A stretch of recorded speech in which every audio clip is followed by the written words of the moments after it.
Shalom Bapak Ibu Saudara-saudara yang dikasihi dalam Tuhan Yesus Kristus. Sungguh bersyukur hari ini kita dapat kembali bersama-sama bertemu untuk bersama-sama merenungkan kebenaran firman Tuhan. Mari kita berdoa terlebih dahulu sebelum kita merenungkannya. Kita berdoa. Terima kasih ya Bapa, Engkau sudah kembali menganugerahkan kami hari yang baru. Kami dapat menikmatinya lagi dan sekarang kami akan merenungkan kebenaran firman Tuhan. Kiranya Tuhan yang tolong agar kami dapat diberikan hikmat untuk dapat mengerti dan nantinya dapat melakukannya. Urapilah hamba-Mu yang akan membawakannya, kiranya dia juga boleh berbicara sesuai dengan kehendak Tuhan. Dalam nama Tuhan Yesus kami berdoa, amin. Bapak Ibu Saudara-saudara, mungkin di antara kita pernah ada yang mendengar sebuah quotes gitu ya, yang berkata, "The foundation of a relationship is built on trust." Benar. Di dalam banyak relasi, saya yakin sebuah rasa percaya itu adalah fondasi. Namun di dalam sebuah relasi yang dijalin oleh kasih yang tulus dan kesetiaan sejati, kepercayaan justru menjadi kekuatan yang dapat melampaui segala keadaan. Bacaan yang kita renungkan pada hari ini ialah dari kisah Daud dan Yonatan. Namun, di sana dikisahkan dalam saat kondisi nyawa Daud sudah terancam oleh Saul. Di sini kita menemukan bukan hanya relasi manusiawi yang kuat, tapi juga relasi yang secara aktif melibatkan Tuhan. Saya harap Bapak Ibu Saudara di tempat masing-masing dapat membaca satu pasal dari 1 Samuel 20. Dan kemudian mari kita sama-sama memperhatikan bagian dari ayat 18 hingga yang ke-23. Nah, di dalam bagian ini kita dapat melihat bagaimana dua sahabat ini menyusun rencana di dalam bahaya.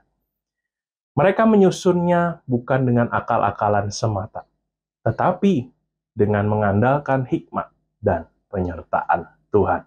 Seperti yang tadi sudah disebutkan, Daud dan Yonatan telah menyadari bahwa Raja Saul itu benar-benar berniat untuk membunuh Daud. Namun hal yang luar biasa adalah respon Yonatan, sang putra mahkota tentunya, anak Saul sendiri. Dia justru tidak menutup mata atau dia membela ayahnya secara buta, tidak. Dia justru berpihak pada Daud karena kasihnya dan kebenaran. Karena itu mereka perlu menyusun cara yang cermat untuk mengetahui reaksi Saul terhadap ketidakhadiran Daud di dalam perjamuan di istana. Jadi Yonatan mengusulkan agar Daud tidak hadir di dalam perjamuan bulan baru. Itu adalah sebuah kesempatan penting dalam kalender dari bangsa Israel. Dan reaksi Saul akan menjadi ukuran bagi dia apakah Daud itu akan aman atau tidak. Mereka juga menyusun sistem isyarat yang unik dalam berkomunikasi dari kejauhan. Nah, hal ini memiliki makna bahwa persahabatan itu bukan hanya soal hati saja yang mengasihi, namun juga memakai kepala, yaitu kebijaksanaan. Mereka berdua tidak bertindak dengan gegabah. Di tengah ancaman yang ada, mereka tidak tenggelam di dalam emosi, tapi mereka bertindak dengan hikmat dan bijak. Hal ini perlu kita sikapi dengan baik, Bapak Ibu Saudara.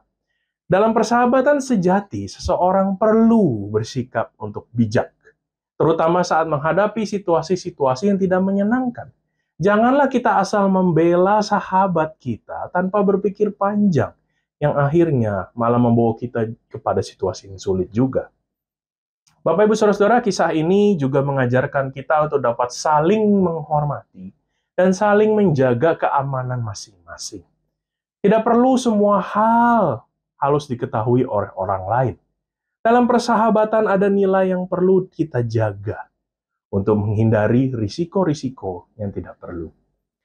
Daud dan Yonatan tidak hanya saling menyayangi, tetapi juga menggunakan hikmat untuk menjaga satu sama lain. Di dalam dunia digital yang sangat terbuka dan sangat bising pada masa kini, masih dapatkah kita menjaga privasi dan kehormatan sahabat kita dengan hati-hati? Bapak, Ibu, Saudara-saudara, hal yang pasti dan yang paling penting dalam teladan dari Yonatan dan Daud, yaitu mereka menempatkan Tuhan sebagai pusat relasi mereka. Secara sosial mereka itu berbeda. Ada alasan kuat untuk mereka bermusuhan karena Saul sebenarnya. Namun karena Tuhan yang menjadi pusat, mereka berani mengikat perjanjian yang tidak dibatasi oleh waktu. Jadi hal ini mengajarkan kita bahwa persahabatan sejati hanya bisa bertahan jikalau Tuhan yang menjadi pusatnya. Jika relasi kita hanya berdasarkan emosi atau pengalaman bersama saja, maka ketika badai kesulitan datang, relasi itu pasti mudah sekali hancur.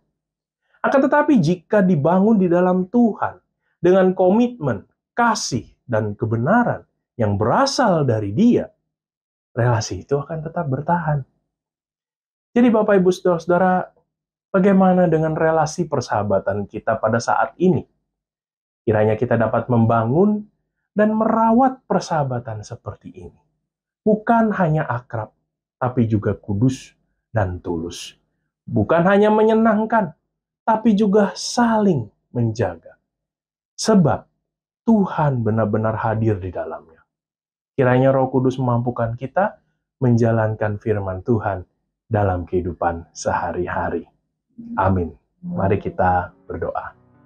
Ya Bapa, terima kasih karena Engkau sudah memimpin kami, mengingatkan kami kembali melalui kisah Daud dan Yonatan di 1 Samuel 20. Kiranya Tuhan yang boleh menolong kami, memberikan hikmat bagi kami untuk dapat mengerti bagaimana kami menjalin relasi persahabatan satu sama lain. Kiranya Roh Kudus Tuhan memampukan kami untuk menumbuhkan firman ini dalam kehidupan kami. Terima kasih ya Bapa. Kami serahkan kehidupan kami ke dalam tangan Tuhan. Dalam nama Tuhan Yesus kami berdoa. Amin.